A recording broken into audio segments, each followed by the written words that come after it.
Si est compliqué quand une page se tourne. Il y a quelques mois, Apolline de Malherbe a vu son planning changer. Après la mise à l'écart de Jean-Jacques Bourdin, c'est elle qui a récupéré l'interview politique que le journaliste animait sur les antennes de BFM TV et de RMC. À l'époque, dans une interview accordée au journal du dimanche, l'époux d'Anne Niva n'avait pas pris de pincettes. Je remarque simplement que RMC a toujours été une radio populaire, proche de l'auditeur, loin de l'entre-soi parisien. Et je ne souhaite pas qu'elle s'égare.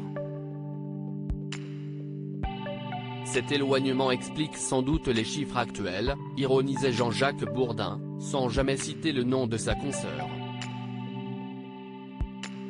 On s'est peu à peu éloigné du concept très clair d'origine avec 3 piliers, information, débat et sport. Un moment un peu compliqué pour Apolline de Malherbe, comme elle l'a expliqué aux Parisiens ce dimanche 17 juillet. Mais c'était très dur pour les équipes de RMC, que j'ai souhaité défendre. Je n'aille pas accepter qu'il estime que tout s'arrêtait après lui. On n'est propriétaire de rien, a expliqué la journaliste.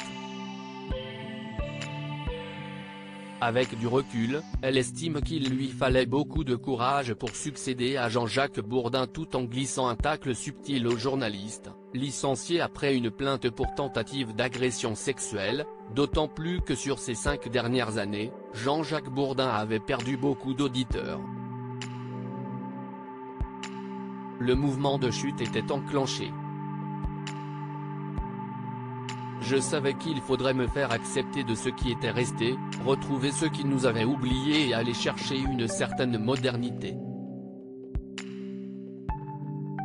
Jean-Jacques Bourdin, vive le journalisme libre et indépendant. Le 17 avril dernier, Altice Media avait donc décidé de se séparer de son présentateur star.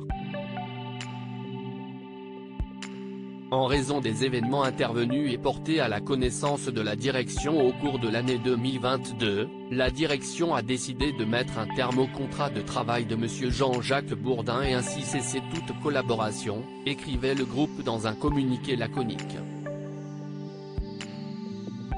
Sur Twitter, Jean-Jacques Bourdin était ensuite sorti du silence. 21 ans de succès sur RMC, BFM TV, RMC Découverte.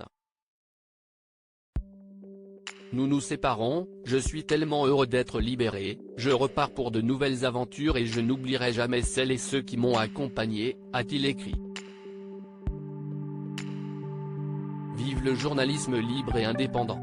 Quant à Apolline de Malherbe, elle sera à l'antenne tous les jours de 6h30 à 9h, mon état d'esprit est d'essayer de faire tomber tous les a priori.